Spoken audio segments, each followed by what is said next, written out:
Hello everyone, welcome to any classes. तो इस video में हम बात करेंगे अपनी सेट थ्योरी जो कि है क्लास 9 के एडवांस मैथ्स का फर्स्ट चैप्टर। उसकी एक्सरसाइज हम यहां पे करने वाले हैं। तो देखिए, एक्सरसाइज करने से पहले आपको सेट थ्योरी के बारे में जो इंट्रोडक्शन है और उससे रिलेटेड जो कंसेप्ट्स है वो आपको मालूम होने चाहिए। उन सबका मैंने वीडियो ऑलरेडी बना चुका है और उन सबका लिंक आपको प्लेलिस्ट के जरिए मिल जाएगा। आप वीडियो के डिस्क्रिप्शन में जाके प्लेलिस्ट को चेकआउट कर सकते हैं या ऊपर आई बटन से भी आप प्लेलिस्ट के थ्रू सारे के सारे वीडियोस को पा सकते हैं। तो उसके बाद ही आपको ये वाला जो वीडियो है समझ आएगा, जो कि रिलेट करता है एक्सरसाइज 1.1 से। तो यहां पे हम लोग 1.1 के सारे क्वेश्चंस मैं यहां पे सॉल्व करने वाला हूं। तो एक एक करके हम सारे के सारे क्वेश्चंस को सॉल्व करते हैं। तो चलिए, फर्स्ट क्वेश्चन आप देख सकते हैं, आपकी स्क्रीन पे आपको नजर आ रहा होगा। तो देखिए, क्वेश्चन हमारे पास कहता है list all the elements of the set.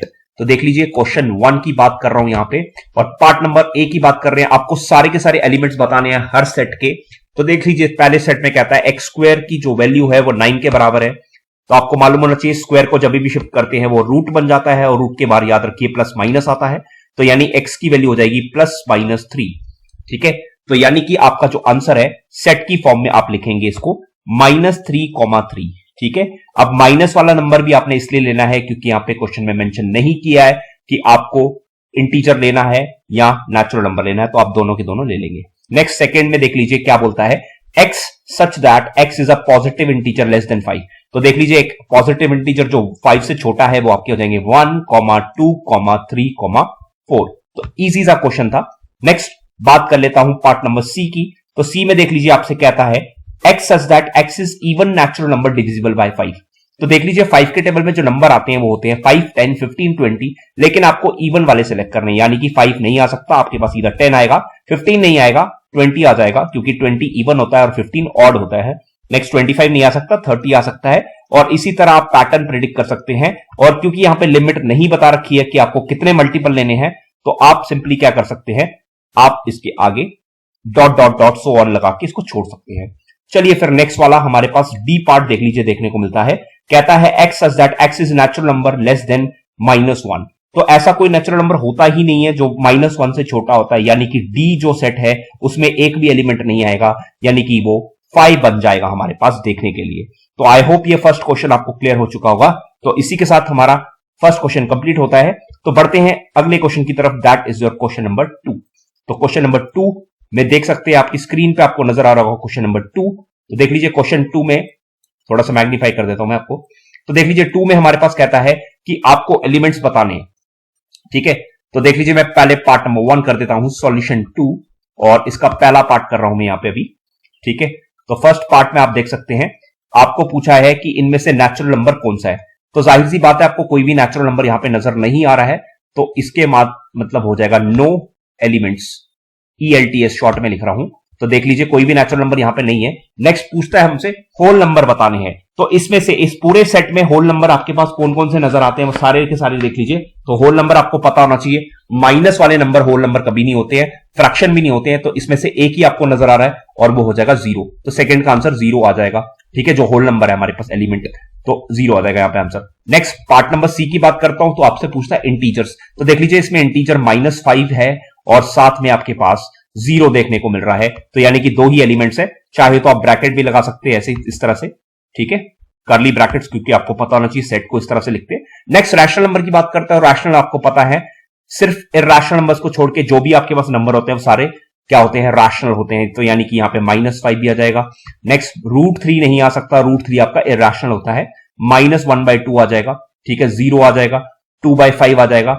पाई नहीं आ सकता, पाई आपको पता होना चाहिए, पाई जो होता है वो एक इरैशनल नंबर होता है। 13.4 आ जाएगा, 1/3 आ जाएगा और 19/2। ये सारे के सारे एलिमेंट्स आपको देखने को मिल जाएंगे। नेक्स्ट पार्ट नंबर ई में पूछता है रियल नंबर्स। तो भाई ये सारे के सारे आपके रियल नंबर्स ही हैं। तो यानी कि पूरा का पूरा सेट ए आ जाएगा आपके पास एज इट इज, अगर बात करूं मैं रियल नंबर्स के बारे में। तो आई होप ये चीज आपको क्लियर हो चुकी होगी।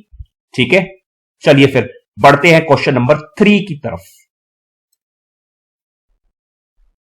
तो क्वेश्चन नंबर 3 में हमें कहता है write the following sets in the roster form. तो आपको ये सेट बिल्डर फॉर्म दे रखी है, आपको कौन सी फॉर्म लिखनी है, आपको रोस्टर फॉर्म लिखनी है। और रोस्टर फॉर्म लिखना मैंने प्लेलिस्ट के वीडियोस में बता रखा है, तो आपको पता होना चाहिए, इसलिए मैंने कहा कि आपको वो वीडियो जरूर देखना है। उसके बिना अगर आप डायरेक्टली एक्सरसाइज करते हैं तो आपको बिल्कुल भी समझ नहीं आएगी। ठीक है, तो आई होप ये आपने आंसर्स लिख लिए होंगे, इनको मैं रब कर देता हूं। चलिए फिर अब करते हैं क्वेश्चन नंबर 3।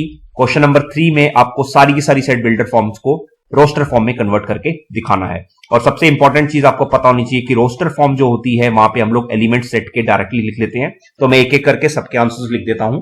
तो देख लीजिए, पहले पार्ट का आंसर मैं उसके सामने ही लिख देता हूं यहां पे। तो देख लीजिए, हमें क्या पूछा हुआ है, ऐसा 2 डिजिट नंबर जिसका सम करने पे 5 आता है। तो 2 डिजिट नंबर 10 से स्टार्ट होते हैं। तो 10 के बाद ऐसा कौन सा नंबर आता है जिसके डिजिट्स को प्लस करके हमारे पास 5 बन जाता है, तो यानी कि 14 हो जाएगा। देख लीजिए करके, प्लस 1 और 4 5 बनाता है। इसी तरह 2 की लाइन में भी आपके पास एक मिल जाएगा 23, 3 की लाइन में आपके पास मिल जाएगा 32, और 40 की लाइन में आपके पास मिल जाएगा 41, और 50 की लाइन में 50 हो जाएगा। इसके अलावा और कोई नंबर आपको देखने को नहीं मिलेगा जिनके डिजिट्स को प्लस करके हमें 5 मिले। ठीक है, तो आई होप ये फर्स्ट क्लियर हो चुका होगा।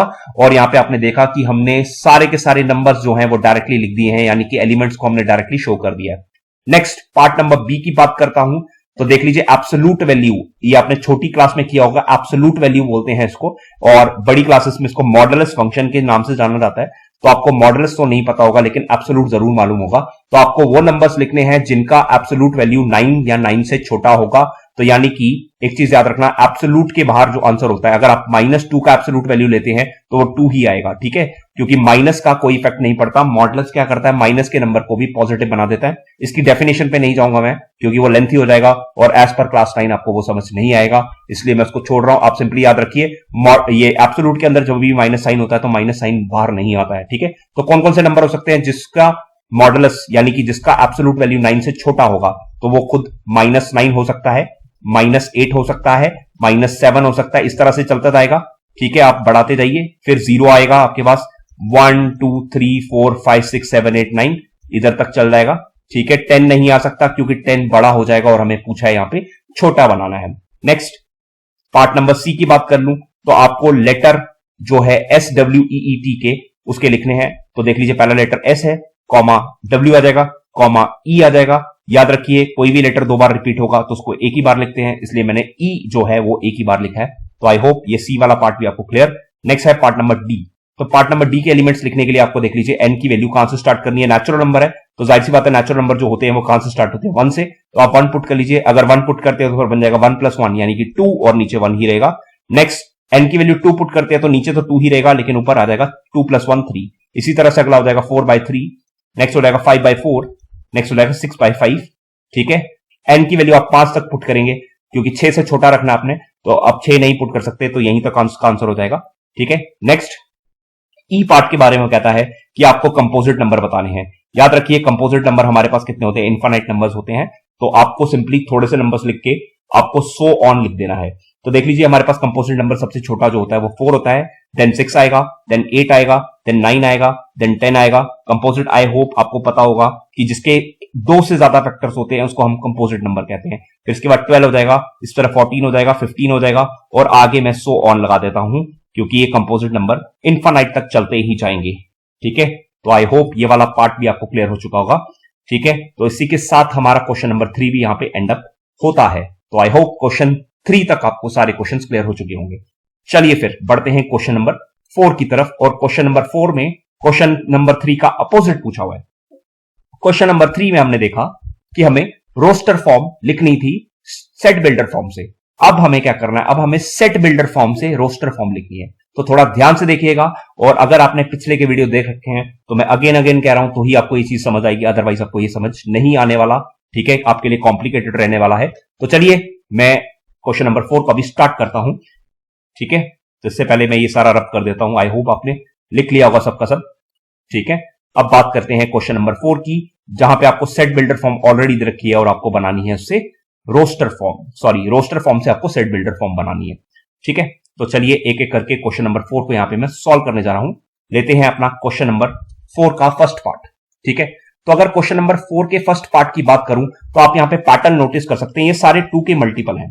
ठीक है, तो यानी कि मैं पहले नंबर को 2 × 1 लिख सकता हूं, दूसरे को 2 × 2 लिख सकता हूं, तीसरे को 2 × 3 लिख सकता हूं, चौथे को 2 × 4 लिख सकता हूं, और इस तरह से चलते जा रहा है। तो यानी कि हम फर्स्ट पार्ट को लिख सकते हैं, कैसे लिख सकते हैं, 2x such that x is a natural number, तो यहां पे मैं यूज कर रहा हूं x बिलोंग्स टू n, और x की वैल्यू कहां तक चल रही है भाई, बड़ी दूर तक चल रही है, तो यहां पे हमें लिमिट लगानी नहीं है क्योंकि इनफाइनाइट सेट है, तो यहीं लिख के छोड़ दूंगा बस। आई होप इसकी जगह आप लिख सकते हैं x is a natural number भी लिख सकते हैं आप, ऐसा कुछ नहीं है कि आपको x बिलोंग्स टू n ही लिखना है, ठीक है। नेचुरल नंबर 1 से स्टार्ट होते हैं, जाहिर सी बात है, और आपको 1 से स्टार्ट करना है और इनफाइनाइट तक लेके जाने हैं, इसलिए मैंने यहां पे लिमिट नहीं लगाई है कि नेचुरल नंबर आपको 3 लेने हैं 4 लेने हैं, ऐसा कुछ नहीं है। नेक्स्ट, इसी तरह नेक्स्ट देख सकते हैं आप 3 का टेबल चल रहा है, 3 का टेबल चल रहा है तो 3x लिखूंगा such that x belongs to n लिखूंगा, लेकिन इस बात खास बात यह है कि आपका जो है वो 5 ही मल्टीपल आ रहे हैं, तो 5 ही मल्टीपल आने का मतलब है कि आपको x की वैल्यू 6 से छोटी पुट करनी है, यानी 5 तक ही पुट करनी है, इसलिए मैंने यहां पे इस तरह से लिख दिया। आई होप ये क्लियर। नेक्स्ट पार्ट नंबर 3 की बात करता हूं, थोड़ा सा पहले पैटर्न आपको बता देता हूं क्या है पैटर्न। तो क्या इसको 1 का स्क्वायर, इसको 2 का स्क्वायर, इसको 3 का स्क्वायर, इसको 4 का स्क्वायर लिख सकते हैं आप, तो यानी कि इससे पैटर्न बनेगा आपका क्या, यह बनेगा आपका x का स्क्वायर सच दैट जो x है वो आपके नेचुरल नंबर है, ठीक है, और यहां पे सिंस इनफाइनाइट सेट है तो लिमिट नहीं लगानी है, ये आपका आंसर हो जाएगा थर्ड पार्ट का, ठीक है। ये सारा रफ वर्क है जिसको मैंने सर्कल कर दिया, ये रफ में आपको करना है, ये जस्ट मैंने आइडिया दिया आपको समझाने के लिए। नेक्स्ट आता है हमारे पास पार्ट नंबर 4।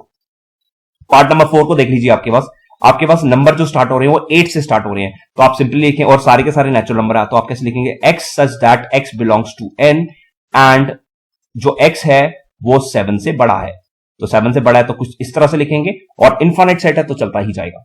तो आई होप ये चीज क्लियर। नेक्स्ट पार्ट नंबर 5 की बात करें तो 1 2 3 6, इसमें एक पैटर्न पकड़िए, तो पैटर्न हमारे पास क्या आ जाएगा, 1 2 3 6 में पैटर्न आपको ये मिल जाएगा कि ये सारे के सारे 6 के मल्टीपल है, तो किस तरह लिखूंगा, x such that x is a factor of 6, sorry मैंने मल्टीपल कह दिया, ये फैक्टर आएगा, तो फैक्टर होना चाहिए 6 का x हमारे पास, ठीक है। तो ये है हमारी set builder form question number 4 के 5th पार्ट की, ठीक है। इसके नीचे हमसे पूछता है can 2 different sets have the same roster form, तो देखिए भाई, अगर 2 सेट डिफरेंट है, अगर 2 सेट डिफरेंट है तो उनकी रोस्टर फॉर्म कभी भी सेम नहीं होती है, याद रखिए, every set is a unique, तभी तो हमने कहा वेल डिफाइंड सेट, ठीक है, सेट को हमने वेल डिफाइंड कलेक्शन कहा था, इसलिए उसकी रोस्टर फॉर्म कभी भी सेम नहीं हो सकती, तो अगर 2 सेट अलग है तो उनकी रोस्टर फॉर्म भी अलग ही होगी, ठीक है। तो इसी के साथ हमारा क्वेश्चन नंबर 4 क्लियर होता है। आई होप ये क्वेश्चन आपको क्लियर। नेक्स्ट बढ़ते हैं क्वेश्चन नंबर 5 की तरफ, और इससे पहले मैं ये रब कर देता हूं, ठीक है। तो ये है आपका क्वेश्चन नंबर 5, आपकी स्क्रीन पे आपको नजर आ रहा होगा। तो देख लीजिए, हमें यहां पे प्रिडिक्ट करना है कि क्या ये जो दोनों सेट्स दे रखे हैं क्या ये इक्वल हैं या नहीं है, हमें सिंपली ये चीज बतानी है। तो एक एक करके अगेन सॉल्व करेंगे। तो क्वेश्चन 5 का मैं फर्स्ट पार्ट की बात करूं तो फर्स्ट में देख लीजिए, पहले हमें लिखता है DECENT, तो देख लीजिए सबसे पहली चीज यहां पे बता दूं कि कोई भी रिपीटेशन अलाउड नहीं होता है, तो यहां पे ई आपको एक ही बार लेना है, 2 बार नहीं लेना है। ऐसा करने पे दोनों सेट के जो एलिमेंट्स है वो सेम सेम आ रहे हैं, ऑर्डर मैटर नहीं करता, तो ये दोनों सेट्स इक्वल ही होंगे, बिल्कुल सही है, इक्वल ही होंगे। बस आपको ये याद रखना है कि यहां पे DECENT जो लिखा था वहां पे आपको ई कैंसिल करना पड़ेगा। नेक्स्ट सेकंड में तो आपको क्लियरली दिख रहा है दोनों सेट में जो एलिमेंट्स है वो सेम सेम है और ऑर्डर कभी भी मैटर नहीं करता है, तो यस दे आर इक्वल, ठीक है। थर्ड में बात कर लेता हूं, तो देख लीजिए हमारे पास पहले सेट कहता है x is a zero of the polynomial, यानी कि x को आपको 0 के बराबर पुट करना है, यानी x की वैल्यू 0 आएगी फर्स्ट पार्ट में, ठीक है। और सेकंड वाले सेट की बात करूं तो वहां पे भी x स्क्वायर इक्वल टू 0 ही होता है, ठीक है। तो आपके पास क्या हो जाएगा, यहां पे वही आ जाएगा, तो दोनों सेट यस इस बार भी हमारे पास क्या होंगे, इक्वल होंगे। पार्ट नंबर 4 की बात करूं तो x has numerical value less than equal to 1, तो x 1 से छोटा है। 1 से कितना छोटा है भाई, इनफाइनाइट नंबर है, जो 1 से छोटे होते हैं हमारे पास, तो इनफाइनाइट आ सकते हैं, ठीक है। लेकिन ये जो यहां पे बात की है, जो सेकंड वाले सेट की बात की है, वहां पे लिखता है x square minus 1 equal to 0, यानी कि x स्क्वायर की वैल्यू 1 आएगी, यानी कि x की वैल्यू प्लस माइनस 1 आएगी, ठीक है। क्योंकि स्क्वायर को शिफ्ट करोगे तो क्या बनेगा, मैंने आपको बताया रूट बनता है और रूट के बाहर हमेशा प्लस माइनस आता है। तो देख लीजिए इस वाले सेट में आपके पास सिर्फ 2 ही वैल्यूज आ रही हैं, यहां पे आपके 2 से ज्यादा आ रही है, तो इसलिए इनको हम लोग क्या कहेंगे, इनको हम लिखेंगे अनइक्वल सेट्स, तो यानी कि पार्ट 4 इक्वल नहीं होगा। पार्ट 5 को आप देख सकते हैं, ये वाला आपका फाइनाइट है, ये वाला आपका इनफाइनाइट है, तो अगेन ये दोनों फिर से अनइक्वल ही रहेंगे, क्योंकि फाइनाइट सेट कभी भी इनफाइनाइट सेट के इक्वल नहीं हो सकता। नेक्स्ट ये फाई और ये जो फाई है ये दोनों सेम नहीं है, तो दोनों अनइक्वल सेट्स होंगे, क्योंकि फाई जब ब्रैकेट के अंदर लिखा जाता है तो वो पावर सेट बन जाता है। उसके बारे में डिटेल आपको तब तक नहीं मिलेगा जब तक आप पुराने वीडियोस नहीं देखेंगे, तो तभी मैंने आपको कहा प्लेलिस्ट को चेक करिए, तभी आपको जाके पता लग जाएगा पावर सेट का कंसेप्ट और खाली एम्प्टी सेट का कंसेप्ट। तो देख लीजिए फाई और फाइ जो होता है ब्रैकेट के अंदर लिखा हुआ वो सेम नहीं होता है। तो इसलिए हमारे पहले 3 पार्ट्स तो इक्वल हैं, लेकिन बाकी के 3 पार्ट्स इक्वल नहीं है। तो आई होप ये चीज आपको क्लियर। तो इसी के साथ हमारा पार्ट नंबर 5 भी यहां पे कंप्लीट होता है। ठीक है, तो चलिए फिर बढ़ते हैं नेक्स्ट क्वेश्चन की तरफ। That is your question number 6, जो कि आखिरी क्वेश्चन है इस एक्सरसाइज का।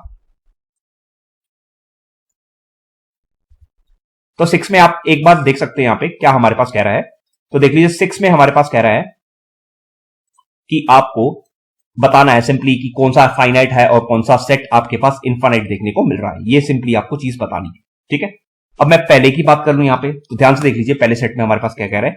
एक्स की वैल्यूज सबको बारी बारी से इक्वल प्रूफ करेंगे, तो एक्स की वैल्यू आपके पास एक 1 आ जाएगी, एक आपके पास -2 आ जाएगी और एक आपके पास 3 आ जाएगी। ठीक है, तो आपके पास 3 ही एलिमेंट्स आ रहे हैं, तो यानी कि ये बन जाएगा आपका फाइनाइट सेट। ठीक है, I hope this is clear. ठीक है, नेक्स्ट आता है X such that X and 2 are coprime. तो पहले भाई आपको पता होना चाहिए कि दो पेयर्स को कोप्राइम कब कहते हैं। दो पेयर्स को कोप्राइम तब कहते हैं जब उनका HCF 1 आता है। जब उनका HCF 1 होता है तो उन नंबर्स को हम लोग कोप्राइम कहते हैं। तो याद रखिए 2 के साथ अगर कोई भी आप ऑड नंबर रखेंगे तो आपके पास कोप्राइम ही बनेगा। एग्जांपल के तौर पे बताता हूं, 1,2, 3,2, 5,2, 7,2, ये सारे के सारे आपके पास कैसे नंबर से कोप्राइम बनेंगे। और क्योंकि हमारे पास ऑड नंबर इनफाइनाइट होते हैं तो इसलिए सेट आपके पास इनफाइनाइट बन जाएगा। ठीक है, I hope this is clear. Next, x is a rational number between 3 and 4। तो भाई आपने ये प्रॉपर्टी पढ़ी है, between any two numbers, between any two rational numbers there are infinitely many rational numbers. क्योंकि याद रखिए कि हमारे पास 3 और 4 के बीच में मैं 3.1 और 3.2 इस तरह से मैं इनफाइनाइट नंबर लिख सकता हूं।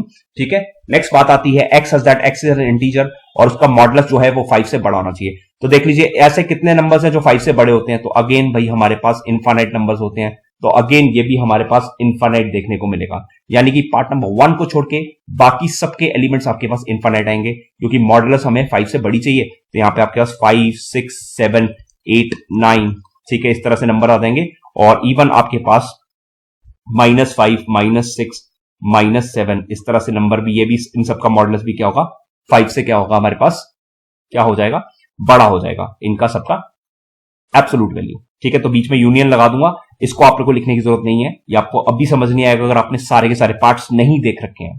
ठीक है, तो आई होप ये वाला लास्ट पार्ट भी आपको क्लियर हो चुका होगा और लास्ट क्वेश्चन के साथ ही हमारा ये वाला एक्सरसाइज एंड अप होता है। ठीक है, आई होप ये सारे के सारे आपको क्वेश्चंस क्लियर हो चुके होंगे। ठीक है, जरूर से पहले के सारे पार्ट्स देख लीजिए ताकि आपको बिल्कुल अच्छे से आइडिया हो जाए। ठीक है, एक चीज का ध्यान रखिए, कुछ चीजें आपको समझ नहीं आएगी क्योंकि आपकी क्लास काफी छोटी है। ठीक है, तो हो सकता है कि आपको कुछ चीजें नहीं समझ आए, but with the passage of time, जैसे जैसे आप पूरी 9th पढ़ लेंगे तो आपको वो चीजें धीरे धीरे क्लियर होना ज्यादा अच्छे से आ जाएगी। ठीक है, तो एक बार फिर से कह रहा हूं, अगर आपने सेट का नहीं देख रखा है वीडियो तो सबका जो लिंक है वो प्लेलिस्ट में मिल जाएगा। आप प्लेलिस्ट को डिस्क्रिप्शन से या फिर आई बटन के थ्रू चेकआउट कर सकते हैं। और इसी के साथ मैं वीडियो को एंड अप करता हूं। I hope you like this video. जरूर से इसके अपने एडवांस मैथ्स के फ्रेंड्स के साथ जरूर शेयर कीजिए। और अगर आप क्लास 11 के स्टूडेंट्स भी है तो भी आपके लिए वीडियो उतना ही हेल्पफुल रहने वाला है, क्योंकि सेट थ्योरी जैसा टॉपिक आपके कॉम्पिटिटिव एग्जाम में भी काफी ज्यादा पूछा जाता है। तो आपको ये सिंपली बेसिक टॉपिक्स जो है ये आने चाहिए। ठीक है, तो इसी के साथ मैं वीडियो को एंड अप करता हूं। वीडियो पसंद आया तो जरूर से लाइक कीजिए और शेयर कीजिए अपने फ्रेंड्स के साथ। और चैनल पे नहीं हो तो चैनल को जरूर से सब्सक्राइब करें और बेल आइकन को प्रेस करें, क्योंकि आपके पास यूं ही और भी वीडियोस आती रहेगी सेट्स चैप्टर्स को लेके। ठीक है, तो thank you for watching and have a good day. Thank you everyone.